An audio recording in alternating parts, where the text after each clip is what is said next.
What is up, ladies and gentlemen, and welcome to Jurassic World Evolution 3. Now guys, today I'm going to show you how to set up a basic power output system so that you can get going in Jurassic World and set your park up however you want. Now you can currently see here we've got a couple of different locations that require power. So once you've got your structures and everything that you need to place down, first what you're going to do is come into your power section and you're going to choose between the small power station or the large power station. Now each of these pretty much do the same thing. One is just more expensive than the other, and one will generate double the amount of electricity.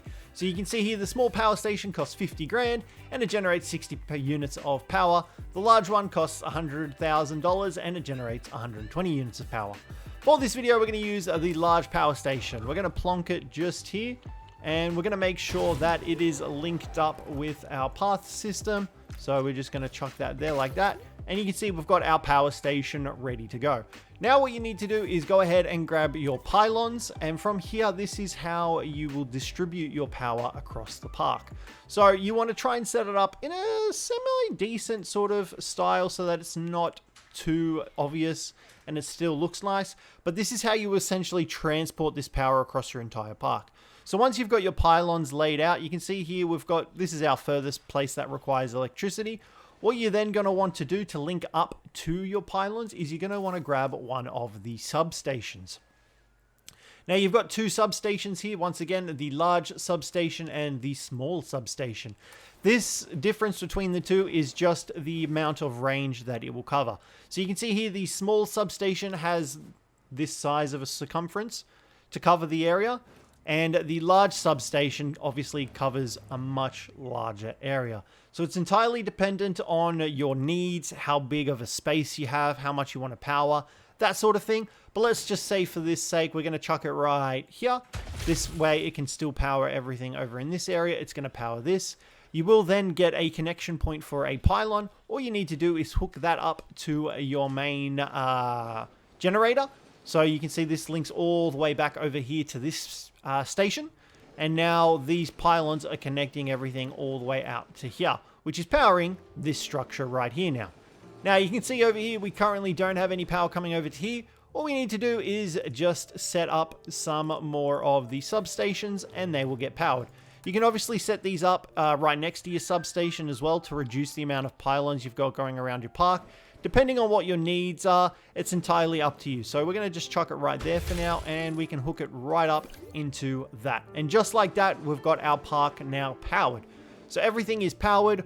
Obviously, you want to keep an eye out on your power usage. You can see the cap there for each of the power stations. It's 16 out of 120.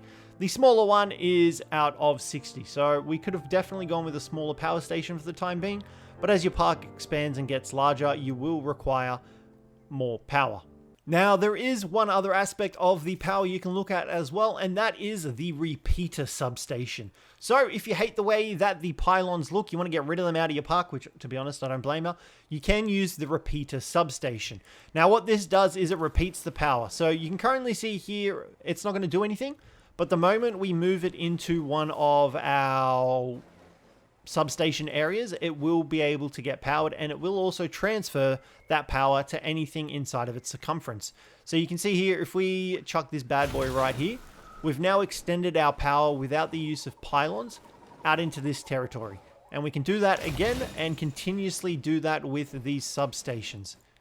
You can see just like that, they do all eventually link up, and just like this, we are providing power throughout the rest of the park without having to use the ugly pylons. These aren't as nice looking, but you can definitely hide them a lot better than the pylons, and we will use this to power the entire park. You can see here we've provided electricity all the way out here, so if we wanted to go ahead and chuck down let's just say we wanted to chuck down another activity center out here, you can see that it is hooked up to this substation and it does have power. It doesn't have a path, but we don't care about that. This is just for the power. So guys, that is pretty much all you need to know about how to set up a power grid. Now do note that the repeater stations will take up 2 points of your power.